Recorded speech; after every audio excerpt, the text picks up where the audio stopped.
Item ಯಾವುದೇ ಇರಲಿ try ಮಾಡಿ ಆಚಿ ಚಿಕನ್ ಮಸಾಲಾ.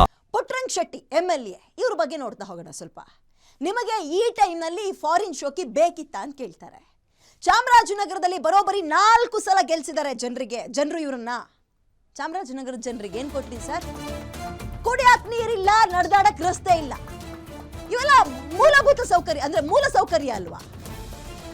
ಬೇಕೇ ಬೇಕು ಅನ್ನೋ ಎಸೆನ್ಷಿಯಲ್ ಸೌಕರ್ಯಗಳಲ್ವಾ? ಕುಡಿಯಾಕ್ ನೀರು ಕೊಡಕ್ ಆಗ್ತಾ ಇಲ್ಲ ನಿಮ್ಗೆ, ಸ್ನಾನ ಮಾಡಕ್ ಒಂದು ಬಕೆಟ್ ನೀರಿಲ್ಲ ನಿಮ್ಮ ಊರಿನಲ್ಲಿ ಅನ್ನೋ ಪರಿಸ್ಥಿತಿ ಇದೆ. ರಸ್ತೆ ನೆಟ್ಟಿಗಿಲ್ಲ, ಕನಿಷ್ಠ ಮೂಲ ಸೌಕರ್ಯಕ್ಕೂ ಕೊರತೆ ಎದ್ದು ಕಾಣ್ತಾ ಇದೆ. ಬಟ್ ನೀವು ಗೆದ್ದಿರೋದು, ಆಯ್ಕೆ ಆಗಿರೋದು ಇದೇ ಮೊದಲನೇ ಬರೆಯಲ್ಲ, 4 ಸಲ. ಶಿಕ್ಷಣ, ಆರೋಗ್ಯ, ವ್ಯಾಪಾರ ಎಲ್ಲದಕ್ಕೂ ನಿಮ್ಮೂರಿನಲ್ಲಿ ಜಾಗನೇ ಇಲ್ಲ. ಯದ್ನ ಬಿದ್ನ ಅಂತ ಮೈಸೂರಿಗೆ ಓಡೋಗ್ಬೇಕು. ಅಭಿವೃದ್ಧಿ ಅನ್ನೋದು ಚಾಮರಾಜನಗರ ಜಿಲ್ಲೆಗೆ ಮರೀಚಿಕೆ ಅಂತ ಇದ್ದಾರೆ. ಅಂದ್ರೆ ಅಭಿವೃದ್ಧಿ ಅನ್ನೋ ಹೆಸರನ್ನ ಆ ಭಾಗದ ಜನ ಕನ್ಸಲ್ಲೂ ಕಾಣಬಾರ್ದಾ? ಪುಟ್ಟರಂಗ ಶೆಟ್ಟಿ ಇಷ್ಟೆಲ್ಲ ಸಮಸ್ಯೆ ಮರೆತು ಆಸ್ಟ್ರೇಲಿಯಾಕ್ಕೆ ಹೋಗ್ಬಿಟ್ರೆ ಅಥವಾ ಫಾರಿನಿಗೆ ಸಪ್ತ ಸಾಗರವನ್ನ ದಾಟ್ಕೊಂಡು ಫ್ಲೈಟ್ ಹತ್ಕೊಂಡು ಧಾಮ್ ಧೂಮ್ ಜಮ್ ಅಂದ್ಕೊಂಡು ಹೋಗ್ಬಿಟ್ರೆ ನಿಮ್ಮೂರಿನ ಜನ ಓಟ್ ಹಾಕಿದ್ ಇವ್ರಿಗ ಇದಕ್ಕ ಅಂತ ಕೇಳ್ತಾರೆ. ಕೇಳ್ಬೇಕ್ರಿ ಜನ. ನಮ್ಮ ಜನಕ್ಕೆ ಹೆಂಗೆ ಅಂದರೆ, ನಮ್ಮ ಜನಕ್ಕೆ ಅಂದರೆ ಇನ್ಕ್ಲೂಡಿಂಗ್ ನಮ್ಮನ್ನು ಸೇರ್ಕೊಂಡಂಗೆ ಶಾರ್ಟ್ ಮೆಮರಿ. ಇವತ್ತು ಅದು ಏನೇ ದೊಡ್ಡ ಪ್ರಮಾಣದ ಅಡ್ವರ್ಟ್ ಆಗಿರಲಿ, ನಾಳೆ ಇನ್ನೊಂದು ಯಾವ್ದಾದ್ರು ಬೇರೆಯವ್ರದ್ದು ವಿಚಾರ ಕೇಳಿದ ತಕ್ಷಣ ಇದನ್ನು ಮರ್ತು ಬಿಡ್ತೀವಿ. ಶಾರ್ಟ್ ಮೆಮರಿ ನನಗೆ. ಯಾವ ಬಂದ್ರಲ್ಲ, ಕಣ್ಣೀರು ಹಾಕ್ಬಿಟ್ರಲ್ಲ, ಕೈ ಮುಗಿದು ಬಿಟ್ರಲ್ಲ, ನಮ್ಮವ್ರಲ್ವಾ, ನಮ್ಮ ಜಾತಿ ಅಲ್ವಾ, ನಮ್ಮ ಧರ್ಮ ಅಲ್ವಾ, ನಮ್ಮವನಲ್ವಾ, ಅಭಿವೃದ್ಧಿ ಮಾಡಲಿಲ್ಲ ಇವ್ರು ಪರವಾಗಿಲ್ಲ, ನಮ್ಮವನ ಅಧಿಕಾರದಲ್ಲಿರ್ಬೇಕಪ್ಪ.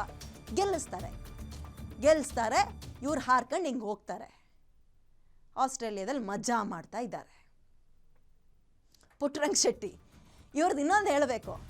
DK ಶಿವಕುಮಾರ್ ಅವ್ರಿಗೆ ಗೊತ್ತಾ ನೀವು ಹೋಗಿರೋದು ಅಂತ ಕೇಳಿದ್ರೆ ಪುಣ್ಯಾತ್ಮರು ಹೇಳೋ ಮಾತು, ಸಿದ್ದರಾಮಯ್ಯಂಗೆ ನಾನು ಹೇಳಿಲ್ಲ, ಇವ್ರಿಗೆ ಯಾಕೆ ಹೇಳಬೇಕು ಅಂತ ಹೇಳ್ಕೊಂಡು ಹೋಗ್ತಾರೆ.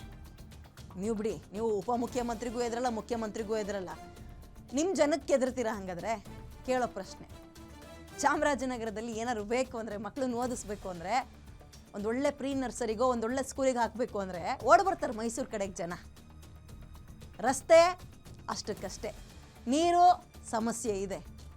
ಹಿಂಗಿದ್ದು ಅದು ಹೆಂಗ್ರಿ ನಗಾಡ್ಕೊಂಡು ಅಲ್ಲಿ ನೋಡಿ ಹಿಂಗೆ ನಗಾಡ್ಕೊಂಡು ಅದೇನೋ ಅಧ್ಯಯನ ಮಾಡ್ಕೊಬರ್ತೀನಿ ಅಂತ ಹೋಗ್ತಿರಲ್ಲ, ಅಲ್ಲಿ ಅದೇನು ಅಧ್ಯಯನ ಮಾಡ್ತೀರಾ ನಮಗಂತೂ ಗೊತ್ತಿಲ್ಲ. ಯಾವುದ್ರ ಬಗ್ಗೆ ಅಧ್ಯಯನ ಮಾಡ್ತೀರಾ? ಜನಪರ ಅಧ್ಯಯನ ಅಂತ ಒಬ್ರು ಅಂತಾರೆ, ಕೃಷಿಪರ ಅಧ್ಯಯನ ಅಂತ ಇನ್ನೊಬ್ರು ಅಂತಾರೆ, ಹೆಂಡತಿ ಮಕ್ಳ ಜೊತೆ ಟ್ರಿಪ್ಪು ಅಂತ ಇನ್ನೊಬ್ರು ಅಂತಾರೆ. ಅಲ್ಲ, ಎಲ್ರಿಗೂ ಒಟ್ಟಿಗೆ ಹೋಗಂಗಾಗಿದೆಯಾ ಅದೇಳಿ ಒಂದೇ ಭಾಗಕ್ಕೆ? ಆಮೇಲೆ ಕೇಳಿದ್ರೆ ಮಾಧ್ಯಮಗಳ ಸೃಷ್ಟಿ ಮಾಡಕ್ಕೆ ಬೇರೆ ಏನು ಕೇಮೆ ಇಲ್ಲ ಮಾಧ್ಯಮದವ್ರಿಗೆ. ಇವ್ರುಗಳು ಇದೊಂಥರ ಹೆಂಗಾಗ್ತಿದೆ ಗೊತ್ತಾ? ಮಾಡಿದವ್ರು ಪಾಪ ಆಡ್ದವ್ರು ಬಾಯಿಲಿ ಅನ್ನಂಗೆ ಆಗ್ತಾ ಇದೆ. ಇವ್ರುಗಳು ಮಾಡೋದನ್ನು ನಾವು ಹೇಳಬಾರ್ದಂತೆ. ವಿಧಾನಸೌಧದಲ್ಲಿ ರಿಸ್ಟ್ರಿಕ್ಷನ್ಸು, ಎಲ್ಲಿ ಬೇಕಲ್ಲಿ ನಾವು ಲೋಗೋ ಹಿಡಿದು, ಎಲ್ಲಿ ಬೇಕಲ್ಲಿ ಅಂದರೆ ನೀವೇನು ಬಾತ್ರೂಮಿಗೆ ಹೋದಾಗ ಹೋಗಿ ಲೋಗೋ ಹಿಡಿಯೋಕ್ಕೆ ಬರ್ತೀವ ನಾವು? ನಿಮ್ಮೂರಿನ ಬಗ್ಗೆ ನೀವೇನು ಮಾಡಿದ್ದೀರಿ, ಏನು ಪ್ರಾಬ್ಲಮ್ ಆಗ್ತಾ ಇದೆ ಅದನ್ನು ಕೇಳೋಕ್ಕೂ ಇವರಿಗೆ ಟೈಮ್ ನೋಡ್ಕೊಂಡು, ಕುಲ ಗೋತ್ರ ನೋಡ್ಕೊಂಡು ನಾವು ಲೋಗೋ ಹಿಡಿಬೇಕಂತೆ. ರಿಸ್ಟ್ರಿಕ್ಷನ್. ಚಾಮರಾಜನಗರದ MLA ಪುಟ್ಟರಂಗ ಶೆಟ್ಟಿ ಅವ್ರದ್ದು ಹೇಳ್ತಾ ಹೋದ್ರೆ ಬೇಕಾದಷ್ಟಿದೆ. ನಿಮ್ಮೂರಿನಿಂದ ವಿಶ್ವ ಮಟ್ಟದವರೆಗೆ ರಾಜಕೀಯ, ಸಿನಿಮಾ, ಸ್ಪೋರ್ಟ್ಸ್ ಯಾವ ಸುದ್ದಿಯೂ ಮಿಸ್ ಆಗಲ್ಲ.